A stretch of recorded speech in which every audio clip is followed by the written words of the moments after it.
In a kingdom wrapped in golden shadows, power is not always what it seems, and neither is the man who holds it. When a mysterious traveler arrives with impossible magic, hidden desires begin to stir, and trust begins to rot. Behind every kind gesture lies a question: who truly rules and who dares to betray? A tale of illusion, loyalty, and the silent war between truth and deception.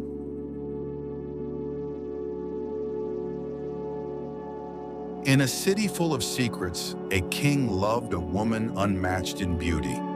Their love was as if their hearts beat as one. But in the darkness, a cunning and wicked minister harbored a sinister plan. He desired the king's beloved, but knew that if his secret was revealed, death would be certain.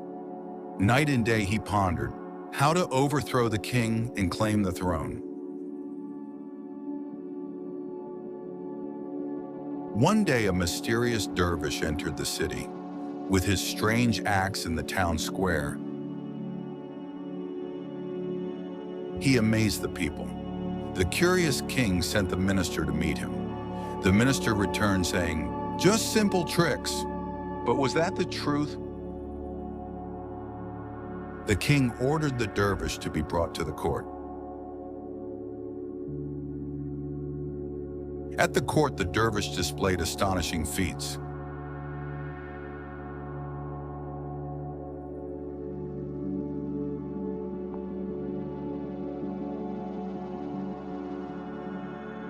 The king arrogantly declared, "These mean nothing." The dervish, with a mysterious look, said, "Clear the room, and I will show you a secret that will astonish you forever."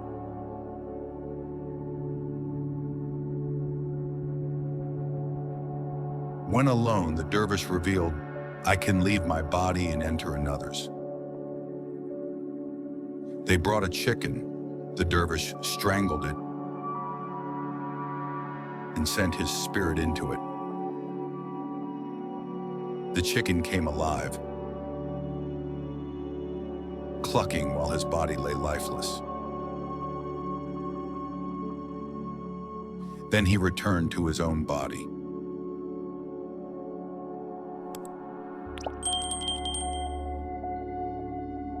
The king, mesmerized by this magic, begged, "Teach me this secret." The dervish demanded a royal gold cup and the king's promise to keep the secret. The king agreed.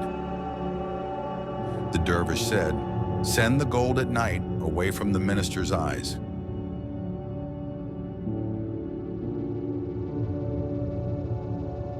Did the minister know anything?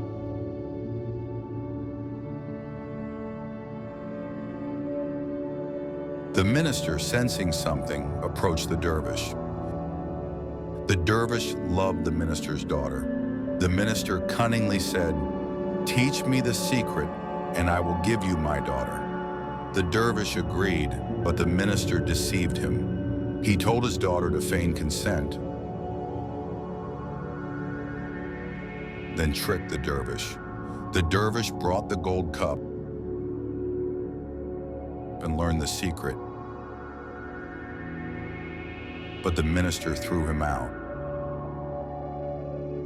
Heartbroken, the dervish headed to the desert.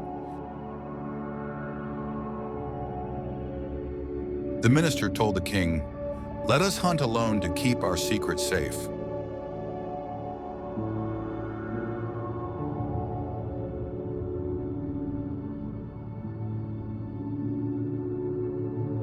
In a distant field, they hunted a deer. The minister said, "Now enter the deer's body." The king left his own body and entered the deer. The minister immediately entered the king's body and left his own body lifeless. Then he went to the village and declared, "The minister is dead. Bring his body to the city." What was his plan?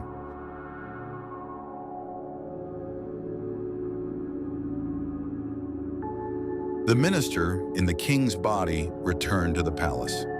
Everyone welcomed him, But the king's wife sensed something was wrong. This man looked like the king, but did not smell or feel like him. Despite the minister's kind acts, the queen grew distant and sank into sorrow. What secret hid behind this false king? The king, trapped in the deer's body, realized the betrayal.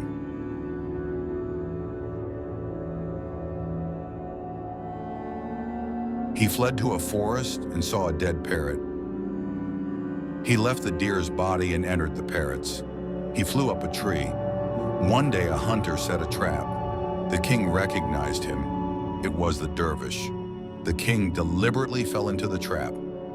The hunter said, "Take me to the city and sell me to the king." Was this part of a plan?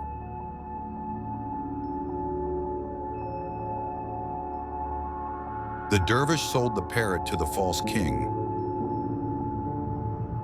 The king ordered the parrot to be given to his wife. The sorrowful queen confided in the parrot, "This king is not my husband." The parrot said, "Smell me." She recognized the king's scent and was stunned. The parrot said, "I am the king," and revealed the story. How was the secret unveiled?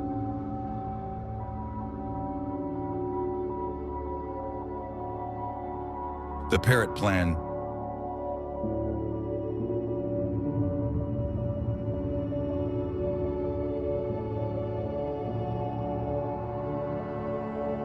"Open my cage and ask the minister to teach you the secret." The queen did so. They brought a black dog and killed it. The minister left the king's body and entered the dog's.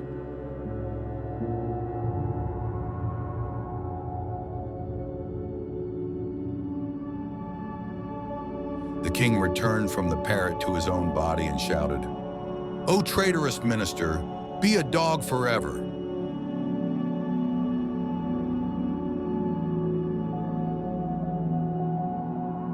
The dervish was summoned, made minister, and married the minister's daughter. The treacherous minister was chained in the stable, living each day with bones and beatings, cursed forever. The palace had quieted once more. The king, resting beside his beloved, believed the storm had passed. But in a shadowed hall, far from the court's eyes, the dervish and the vizier's daughter sat in heavy silence. She spoke softly, her gaze steady. "Now it's our turn." And without blinking, the dervish replied, "That was the plan all along.